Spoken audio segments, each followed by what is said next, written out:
ഗതാഗത മന്ത്രിയായിട്ടുള്ള ഇടതുമുന്നണിയുടെ പ്രമുഖ നേതാവായിട്ടുള്ള കെ.ബി. ഗണേഷ് കുമാറിൻ്റെ അവിഹിത ബന്ധങ്ങളെക്കുറിച്ചും സദാചാര വിരുദ്ധതയെക്കുറിച്ചുമുള്ള രാഷ്ട്രീയ ചർച്ചകൾ വളരെ പെട്ടെന്ന് കെട്ടടങ്ങുകയാണ്.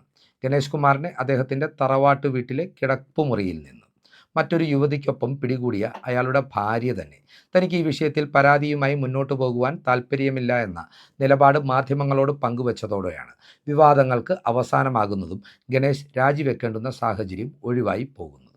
ഇവിടെ ബിന്ദു മേനോൻ പറയുന്ന കാര്യങ്ങളിൽ ചില വസ്തുതകൾ ഉണ്ട് എന്നത് യാഥാർത്ഥ്യമാണ്. ഇത് യഥാർത്ഥത്തിൽ ഗണേഷ് കുമാറും അയാളുടെ ഭാര്യയും തമ്മിലുള്ള ഒരു കുടുംബ വിഷയമാണ്. എന്നിരുന്നാൽ പോലും സദാചാരത്തിൻ്റെ അളവുകോൽ രാഷ്ട്രീയ നേതാക്കൾക്ക് ഒരുപോലെ ബാധകമാവേണ്ടതല്ലേ എന്ന ചോദ്യം കേരളത്തിൻ്റെ രാഷ്ട്രീയ മനസാക്ഷിയും സാമൂഹ്യ മനസാക്ഷിയും ഈ ഘട്ടത്തിൽ ഉയർത്തിപ്പിടിക്കേണ്ടതാണ്.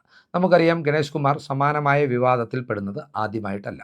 ഇതിനു മുമ്പും ഇത്തരമൊരു വിവാദത്തിൽപ്പെട്ടതിൻ്റെ പേരിലാണ്, ഒരു അവിഹിത ബന്ധത്തിൻ്റെ പേരിൽ അത്തരത്തിൽ ബന്ധമുണ്ടായിരുന്ന യുവതിയുടെ ഭർത്താവ് മന്ത്രിമന്ദിരത്തിൽ കയറി മന്ത്രിയെ മർദ്ദിച്ച സാഹചര്യത്തിലാണ് 2014 ഉമ്മൻചാണ്ടി മന്ത്രിസഭയിൽ നിന്ന് ഗണേഷ് കുമാർ രാജിവെച്ച് ഒഴിയേണ്ട സാഹചര്യം ഉണ്ടായിട്ടുള്ളത്.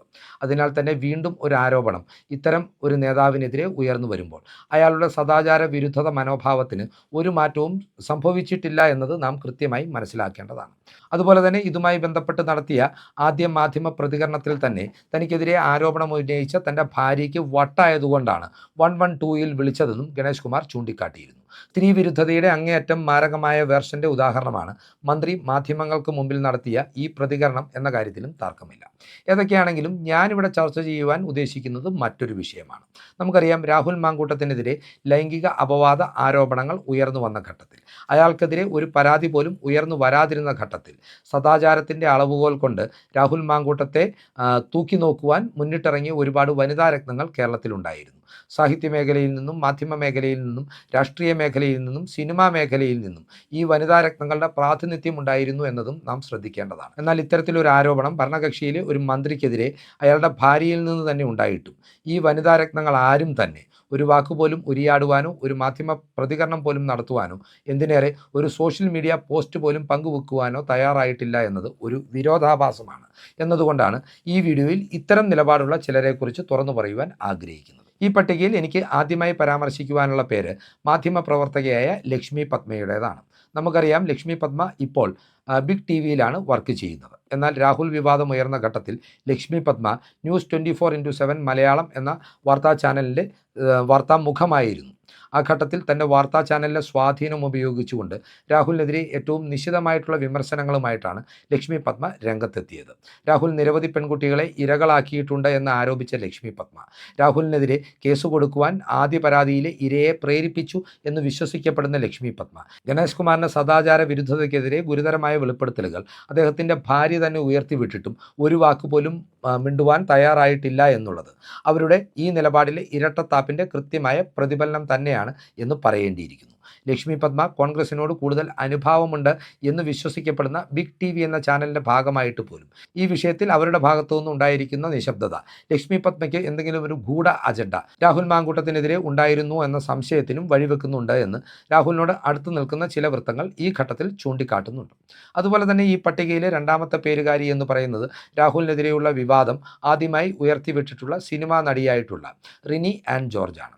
റിനി ആൻ ജോർജ് ഇപ്പോഴൊന്നുമല്ല മാളത്തിൽ കയറിയത് എന്ന വസ്തുത നിലനിൽക്കെ തന്നെ ഗണേഷ് കുമാറിനെതിരെ അയാളുടെ സദാചാര വിരുദ്ധ മനോഭാവത്തിനെതിരെ ഒരു വാക്കെങ്കിലും റിനിക്ക് സോഷ്യൽ മീഡിയയിൽ കുറിക്കാമായിരുന്നു എന്ന് പറയേണ്ടിയിരിക്കുന്നു. കാരണം ഇരകളാക്കപ്പെട്ട പെൺകുട്ടികൾക്ക് നീതി ലഭിക്കുവാൻ മുന്നിട്ടിറങ്ങിയ മുന്നണി പോരാളിയായിട്ടാണ് രാഹുലിനെതിരെ നിലപാടെടുത്തുകൊണ്ട് ചാനൽ ചർച്ചകളിൽ പ്രത്യക്ഷപ്പെട്ടിരുന്ന ഘട്ടത്തിൽ റിനി സ്വയം വിശേഷിപ്പിച്ചിരുന്നത്. എന്നാൽ ഇപ്പോൾ ഗണേഷ് കുമാർ എന്ന മന്ത്രിയുടെ ഭാര്യയ്ക്ക് പോലും അയാളുടെ സ്ത്രീവിരുദ്ധ മനോഭാവത്തിൽ നിന്ന് രക്ഷ നേടുവാൻ സാധിക്കുന്നില്ല എന്ന യാഥാർത്ഥ്യം അവർ തന്നെ തുറന്നു പറഞ്ഞപ്പോഴും റിനി ഇതിനെതിരെ പ്രതികരണം നടത്താത്തത് റിനിക്ക് മറ്റു ചില പ്രശ്നങ്ങൾ ഉള്ളതുകൊണ്ടാണ്. കാരണം റിനി ഇപ്പോൾ ഇതിനെക്കുറിച്ച് എന്തെങ്കിലും ഒരു പ്രതികരണം നൽകിയാൽ റിനിയെ ഇതുവരെ പിന്തുണച്ചിരുന്ന ഇടതുപക്ഷ ഹാൻഡിലുകളുടെ പിന്തുണ അവർക്ക് നഷ്ടമാകും. അങ്ങനെ സംഭവിച്ചാൽ കോൺഗ്രസിനെയും ഇടതുപക്ഷ ഹാൻഡിലുകളെയും തൻ്റെ സ്ത്രീപക്ഷ നിലപാടുകൾ മൂലം ഒരുപോലെ വെറുപ്പിക്കുവാൻ റിനി ആഗ്രഹിക്കുന്നില്ല എന്നും നാം ഈ ഘട്ടത്തിൽ ഓർത്തിരിക്കേണ്ടതുണ്ട്. മൂന്നാമതായി ഈ പട്ടികയിൽ ഉൾപ്പെടുത്തണമെന്ന് ഞാൻ ആഗ്രഹിക്കുന്ന പേര് സാഹിത്യകാരി കൂടിയായ ഹണി ഭാസ്കറിൻ്റെതാണ്. നമുക്കറിയാം, റിനി ആനിന് തൊട്ടു പിന്നാലെ രാഹുലിനെതിരെ വളരെ ഗുരുതരമായ വെളിപ്പെടുത്തലുമായി രംഗത്തെത്തിയ വ്യക്തിത്വമായിരുന്നു ഹണി ഭാസ്കർ. എന്നാൽ ഗണേഷ് കുമാറിൻ്റെ സദാചാര വിരുദ്ധതയെക്കുറിച്ച് ഹണി ഭാസ്കർ ഇതുവരെയും ഒരു വാക്കുപോലും മിണ്ടിയിട്ടില്ല. ഒരു മന്ത്രിയുടെ സദാചാരം എന്നെ ബാധിക്കുന്ന വിഷയമല്ല എന്ന് പറഞ്ഞു വേണമെങ്കിൽ സാഹിത്യകാരിക്ക് ഇതിൽ നിന്ന് ഒഴിഞ്ഞു മാറുവാൻ ശ്രമിക്കാം. അപ്പോഴും അവിടെ ഒരു പ്രശ്നം അവശേഷിക്കുന്നുണ്ട്. കാരണം ഇവിടെ ഒരു സ്ത്രീക്ക് നീതീകരണം ലഭിച്ചിട്ടില്ല. അവരുടെ ശക്തമായ എതിർപ്പിനെയും അവഗണിച്ചുകൊണ്ടാണ് അവരുടെ ഭർത്താവായിട്ടുള്ള മന്ത്രി അധികാരത്തിൻ്റെ തണലിൽ അവിഹിത ബന്ധങ്ങൾ തുടർന്നു പോന്നിരുന്നതെന്ന് അവർ തന്നെ നടത്തിയ പ്രതികരണങ്ങളിൽ നിന്ന് വ്യക്തമാണ്. ഈ ഘട്ടത്തിൽ ഗണേശിൻ്റെ സദാചാര വിരുദ്ധ മനോഭാവത്തിനെതിരെ എന്തെങ്കിലും ഒരു പ്രതികരണം ഹണി ഭാസ്കറിനും നടത്താവുന്നതായിരുന്നു. ഈ പട്ടികയിൽ 4-മതായി ഉൾപ്പെടുത്തുവാൻ ഞാൻ ആഗ്രഹിക്കുന്ന പേര് കോൺഗ്രസ്സുകാരി എന്ന് ഇപ്പോഴും തന്നെ വിശേഷിപ്പിക്കുന്ന പ്രസാധക കൂടിയായ ഷഹനാസിൻ്റേതാണ്. നമുക്കറിയാം, രാഹുൽ വിവാദവുമായി ബന്ധപ്പെട്ട് അവസാന ഘട്ടത്തിൽ കടന്നു വന്ന ഒരു കഥാപാത്രമാണ് ഷഹനാസ്. എന്നാൽ രാഹുലിനെതിരെ ഏറ്റവും രൂക്ഷമായ വിമർശനങ്ങളും ഗുരുതരമായ ആരോപണങ്ങളും ഷഹനാസിൻ്റെ ഭാഗത്തു നിന്നുണ്ടായി. ഷഹനാസിൻ്റെ ഭാഗത്തു നിന്ന് രാഹുലിനെതിരെ മാത്രമല്ല, രാഹുലിൻ്റെ മെൻറ്ററായ ഷാഫി പറമ്പിലിനെതിരെയും ഏറ്റവും ഗുരുതരവും നിന്ദ്യകരവുമായ ആക്ഷേപങ്ങളും ഉണ്ടായിട്ടുണ്ട്.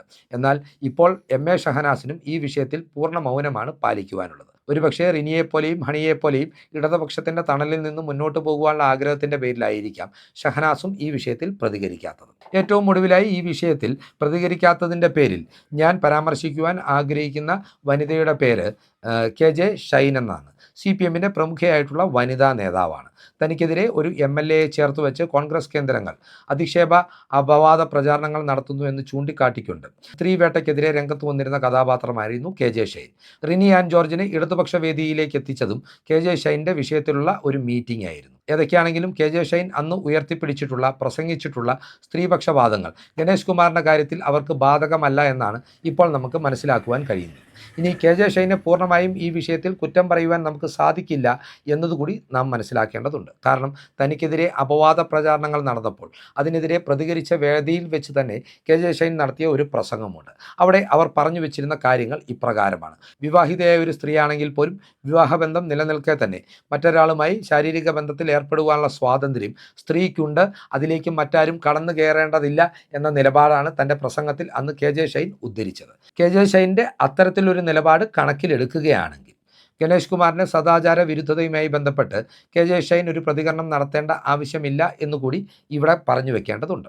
അവസാനമായി ഈ പട്ടികയിൽ ഉൾപ്പെടുത്തുവാനുള്ളത് BJP നേതാവായിട്ടുള്ള ഒരു വനിതാ വ്യക്തിത്വത്തിൻ്റെ പേരാണ്. പത്മജ വേണുഗോപാലാണ് ഈ പട്ടികയിലെ അവസാനത്തെ കഥാപാത്രം എന്ന് പറയുന്നത്. പത്മജ വേണുഗോപാൽ ഒരുപോലെ എതിർക്കുന്ന രാഷ്ട്രീയ ചേരിയിൽപ്പെട്ടവരാണ് ഗണേഷ് കുമാറും രാഹുൽ മാങ്കൂട്ടും.